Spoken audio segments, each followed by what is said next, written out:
My mom told me during dinner, "Your sister is having a housing problem, so you need to step up and give her your apartment." I just replied, "If she sets one foot in my place, she's going to have a much bigger problem." I do need some outside perspective because my family is acting like this is completely normal. I've been living in my studio apartment for 3 years now. It's 450 feet, which I know isn't huge, but it's perfect for me. I work as a software developer and make decent money. I could afford something bigger, but I actually love my place. It's in a great neighborhood, walking distance to work, has amazing natural light, and I've spent a lot of time and money making it exactly how I want it. The building has character-exposed brick walls, hardwood floors, and honestly, I'm a minimalist anyway. I don't need or want more space. My sister Emily lives about 20 minutes away in a 2-bedroom apartment with her husband Michael. It's nice enough, around 900 square feet, but it's in a more suburban area that would add 45 minutes to my commute each way. Last Sunday, I was having dinner at my parents' house, just a regular family dinner. Nothing special. My mother, Patricia, suddenly announces that she's solved everyone's housing situation.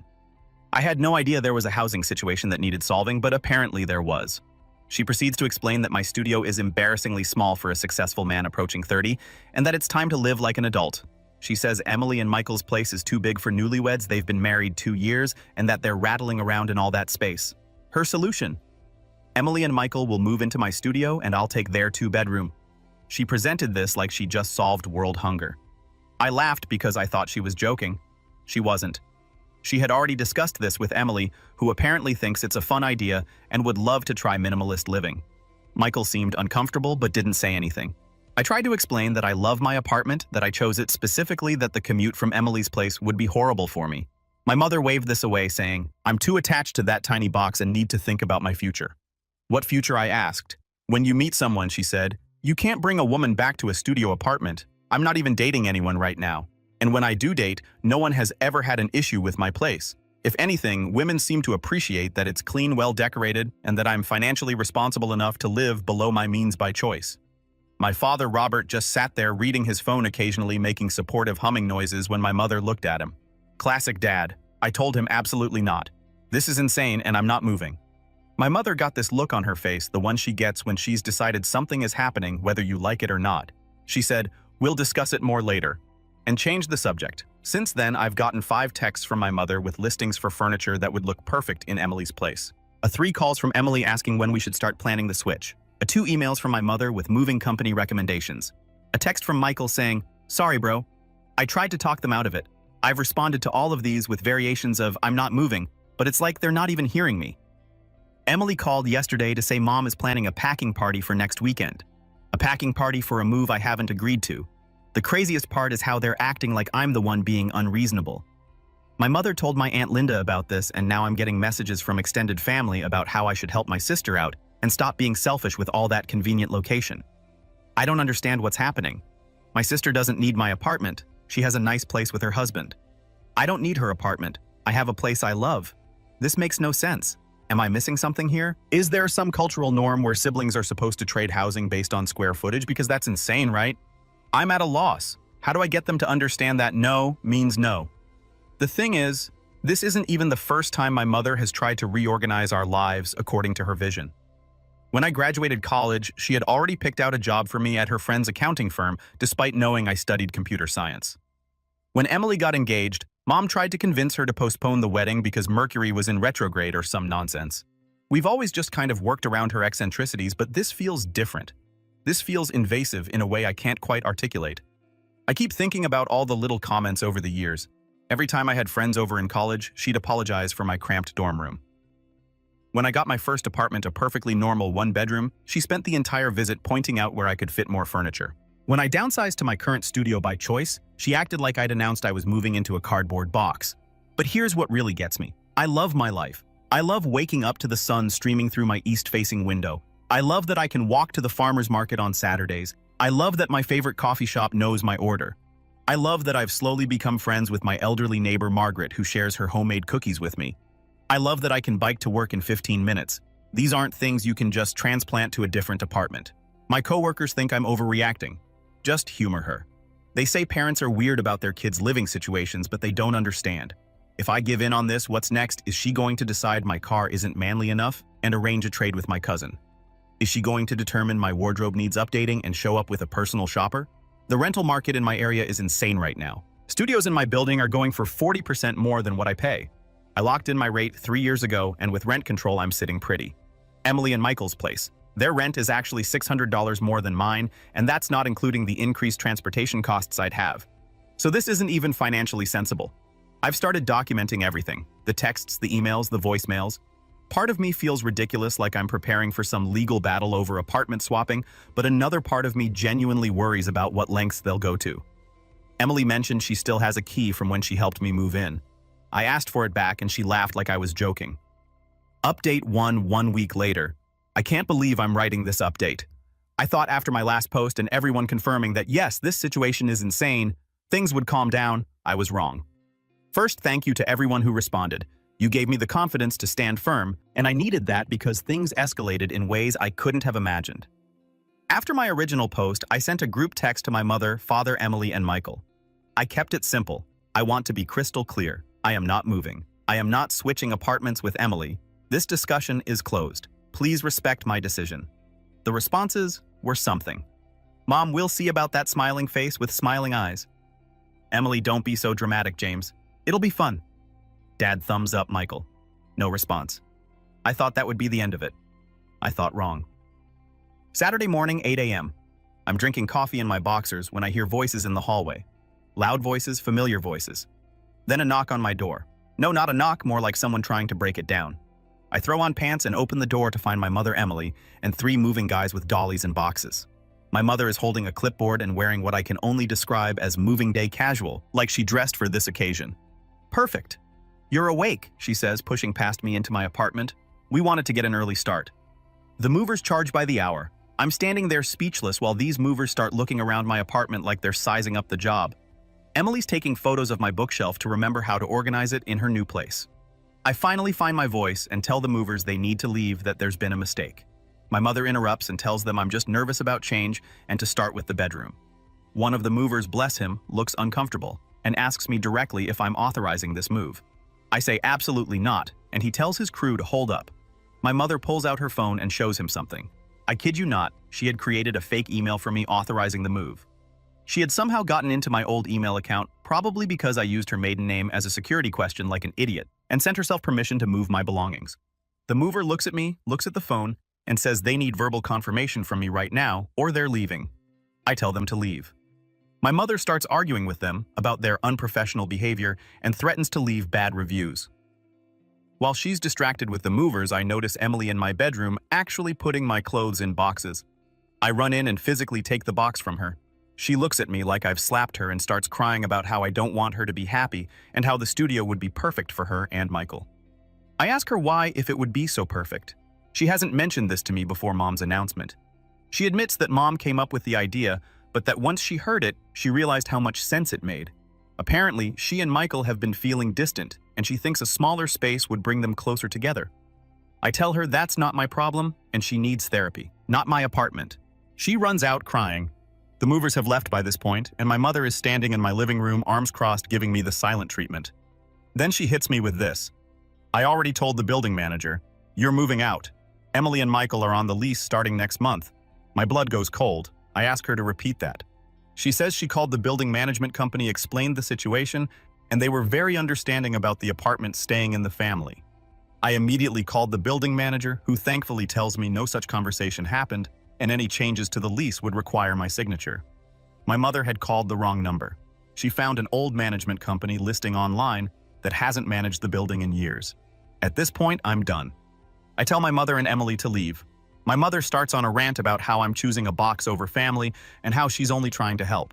Emily is still crying, saying I'm ruining her marriage. I physically herd them out of my apartment and lock the door. They stand in the hallway for another 20 minutes with my mother alternating between knocking and loudly telling Emily and my neighbors how ungrateful I am. My neighbor Margaret pokes her head out during this commotion. She's 83 years old and takes no nonsense from anyone. She tells my mother that if she doesn't stop disturbing the peace, she'll call the police herself. My mother tries to explain that she's my mother and this is a family matter. Margaret responds, I don't care if you're the Queen of England. You're being a nuisance. God bless Margaret since then. And my mother has called me 47 times. Emily has sent me a long email about how I'm sabotaging her happiness. And my father texted me, your mother is upset. And Michael texted me, I had no idea they were doing this today. I'm so sorry. And my Aunt Linda called to say I'm causing my mother heart problems with my stubbornness. I've had to warn my building security about the situation. I've changed my locks. My mother had a spare key for emergencies. I've also set up two-factor authentication on all my accounts and changed every password and security question. The email Emily sent me was particularly manipulative. She went on for paragraphs about how she's always supported me, how she's always been there for me, and how this one thing could change her life. She brought up every favor she's ever done for me, including driving me to the airport 3 years ago. She ended with, "I guess I know where I stand in your priorities." My Aunt Linda's call was equally guilt-trippy. Apparently, my mother has been having chest pains from the stress of my rejection. I asked Linda if Mom had seen a doctor. She said no, but that wasn't the point. The point was that I was killing my mother with my selfishness. I suggested that perhaps Mom should see a doctor if she's having chest pains. And Linda hung up on me. The most insane part. My mother sent me a Zillow listing for a house with a message. "Since you're so attached to your independence, maybe it's time to invest in something reasonable." The house is a 4-bedroom in the suburbs. The mortgage would be triple my current rent, and it's 5 minutes from my parents' house. When I didn't respond to the house listing, she sent another message. "Your father and I would be happy to help with the down payment. Consider it an early inheritance." An early inheritance to buy a house I don't want, 5 minutes from them. The manipulation is so transparent. It would be funny if it weren't my life. Michael called me privately later that evening. He sounded exhausted. Apparently, Emily had been talking about the apartment swap for weeks before the family dinner announcement. She'd been driving by my building, taking photos of the neighborhood, even calculating walking times to various amenities. He thought it was just a phase, like when she got obsessed with tiny houses after watching too much HGTV. But it's more than that. Emily has created an entire fantasy life around my apartment. She's picked out furniture planned where everything would go, even researched the local gym schedules. She's told her friends she's moving. She's been gradually bringing items to their apartment that she plans to donate because they won't fit in the studio. Michael found a box labeled James's apartment in their closet full of decor items she's been collecting. This isn't about square footage. This is about something deeper, and I'm caught in the middle of it. Update 2, 3 weeks later. The situation has escalated to levels I never thought possible. I'm writing this from a hotel room because I no longer feel safe in my own apartment. Let me explain. After the moving day fiasco, I thought things had died down. My family went radio silent for about a week, which should have been my first warning sign. When they go quiet, they're planning. It started small. I came home from work to find a potted plant outside my door with a note from Emily to brighten up your space, though it would look better in a place with more room. Smiling face with smiling eyes. Then I noticed my mail was arriving opened, not torn or damaged, but carefully opened and resealed. Bills, magazines, even junk mail. I installed a security camera in the hallway with building permission and caught my mother on video going through my mail. When confronted, she said she was making sure I wasn't missing any important documents in my disorganized life. The breaking point came last Tuesday. I got home from a 3-day work trip to find my apartment. Different. Nothing was missing, but everything was slightly moved. My coffee table was angled differently. My books were reorganized by color instead of genre. My bathroom toiletries were arranged by height. Someone had been in my apartment and tidied up. I checked my security footage. Emily had convinced the building's maintenance guy that she was surprising me by cleaning my apartment while I was away. She showed him old photos of us together and spun some story about wanting to do something nice for her brother. He let her in. But here's the disturbing part. She didn't just clean. I found a notebook she'd left behind by accident, filled with measurements, sketches, and notes. She'd measured every single wall, window, and closet. She'd drawn detailed floor plans with furniture arrangements. She'd even noted things like, James keeps cereal on top shelf, inefficient use of space and bathroom cabinet, could fit more with better organization. I called Michael immediately. He didn't answer. I called Emily. No answer. I called my parents. My father answered and said, "Your mother doesn't want to talk to you until you're ready to be reasonable." I was done being reasonable. I called the police. The officer who came was sympathetic, but said, since nothing was stolen, and Emily was family with a history of having access to my apartment, it was a civil matter. He suggested I file for a restraining order and change my locks again. That night, while I was researching lawyers, Michael finally called me back. He was crying, actually crying. Emily had asked him for a trial separation. She said she needed space to figure things out and wanted to stay with my parents for a while. But here's the kicker. She'd already told her friends she was moving into my apartment during the separation. She'd given them my address as her new address. Michael also told me something that explained a lot. Emily has been in therapy for anxiety and depression, but she'd been hiding how bad things had gotten. The apartment fixation was apparently a form of control-seeking behavior. She'd convinced herself that if she could just live in my perfect space, her life would be perfect too. I felt bad for her. I really did. But my sympathy evaporated the next morning when I woke up to 47 missed calls and a voicemail from my building manager. Someone had called claiming to be me and tried to add Emily to my lease over the phone. When that didn't work, they'd shown up in person with forged documents. The person, my mother, she'd actually hired someone to forge my signature on lease modification papers. That was it. I packed a bag and went to a hotel. I couldn't stay in an apartment where I felt under siege. I hired a lawyer that afternoon. Here's where things stand now. I filed for a restraining order against both Emily and my mother. The building has banned them from the premises and has their photos at the security desk. I'm having my locks changed to a high security system. The lawyer is sending cease and desist letters. I've had to take time off work to deal with this mess. The family explosion has been nuclear. My extended family is split. Some think I'm overreacting by involving lawyers. Others, including Margaret, bless her, think I waited too long. My cousin Nathan called to say, "My mother is telling everyone I'm having a mental breakdown, and that's why I'm lashing out." My father, in a rare moment of spine, left me a voicemail. "James, I'm sorry. I didn't know about the forged documents. That's too far. I'm staying with your uncle for a while." Emily sent me one last email before the restraining order was filed. "I just wanted to understand why you're so happy, and I'm not. I thought if I could live your life, I could feel what you feel. I know that sounds crazy now. I'm getting help. I want to feel sympathy for her, but I'm too angry and exhausted. She and my mother violated my privacy, my security, and my peace of mind. They turned my safe space into a source of anxiety." Update 3, 1 month later. This will likely be my final update. The legal dust has settled and I'm trying to move forward with my life. The restraining orders were granted. The judge was particularly concerned about the forged documents and the pattern of escalation. My mother and Emily are legally required to stay 500 feet away from me and my residence for the next year. The family fallout was swift and brutal. My mother tried to contest the restraining order, claiming it was all a misunderstanding and that she was just helping her children. The judge didn't buy it, especially after seeing the security footage and forged documents. Emily didn't contest hers. Through her lawyer, she submitted a statement acknowledging her behavior was inappropriate and that she was seeking intensive therapy.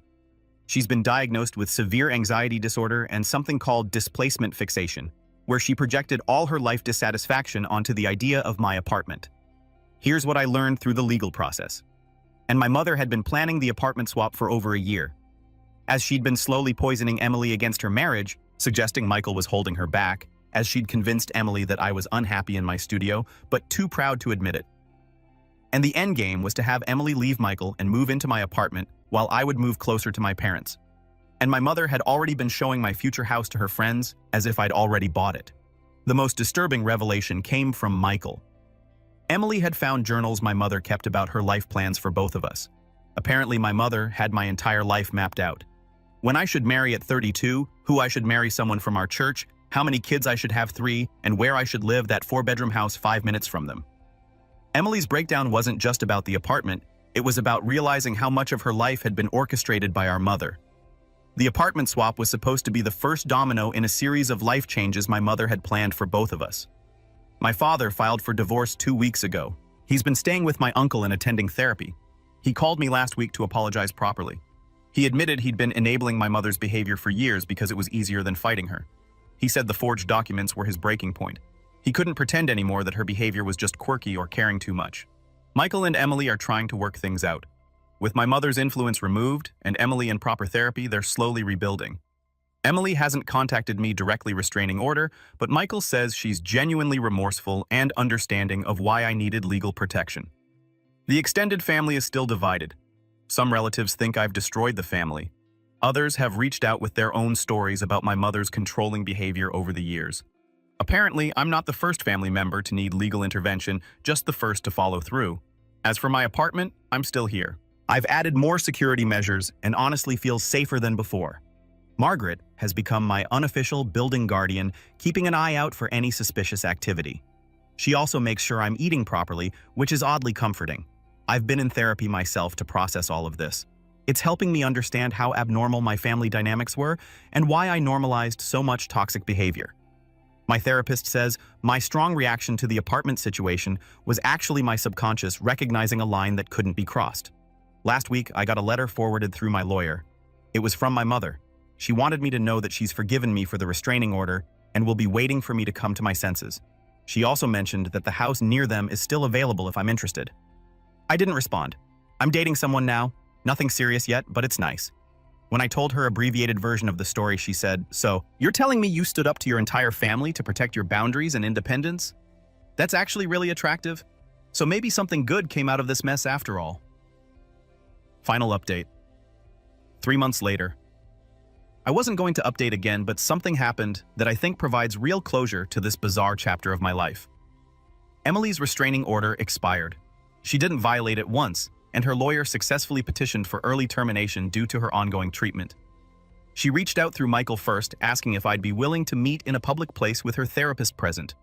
I agreed partly out of curiosity and partly because I needed closure too. We met at a coffee shop downtown. Emily looked different, calmer, more centered. Her therapist, Dr. Rodriguez, was a no-nonsense woman who immediately set boundaries for the conversation. Emily started by apologizing. Not the manipulative, "I'm sorry you feel that way" type, but a real accountability-taking apology. She acknowledged that she'd violated my privacy, my trust, and my sense of safety. She didn't make excuses or blame our mother, though Dr. Rodriguez confirmed our mother's manipulation played a significant role. Then, Emily told me something that made everything click into place. "I wasn't trying to steal your life, James. I was trying to steal your ability to be happy alone." She explained that watching me thrive in my small space content with my choices financially stable, by living below my means, it highlighted everything she felt was wrong with her own life. She'd bought into our mother's narrative that bigger was better, that success meant constant upgrading, that happiness came from external achievements. My contentment in 450 feet challenged everything she'd been taught to value. The apartment wasn't about the apartment. It was about wanting to understand how I'd freed myself from our mother's expectations while she remained trapped by them. We talked for 2 hours about growing up with a mother who had our entire lives planned out, about how I'd somehow developed the ability to say no while Emily became the perfect people pleaser, about how she'd been in therapy learning to identify her own wants versus inherited expectations. Dr. Rodriguez interjected occasionally, helping us understand the family dynamics we'd normalized. She used terms like investment and differentiation that suddenly made 30 years of confusion make sense. By the end, Emily and I weren't back to normal. I don't think we ever will be, but we achieved understanding. She's staying in therapy, working on her marriage, and learning to make choices based on her own values rather than our mother's projections about our mother. She's still holding firm to her victim narrative.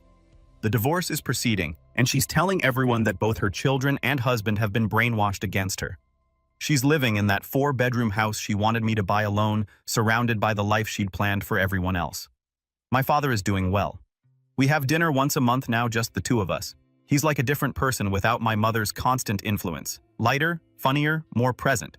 He told me he's proud of me for standing up to her, something he never could do. Michael and Emily are doing better. They're in couples therapy and have downsized to a smaller apartment by choice.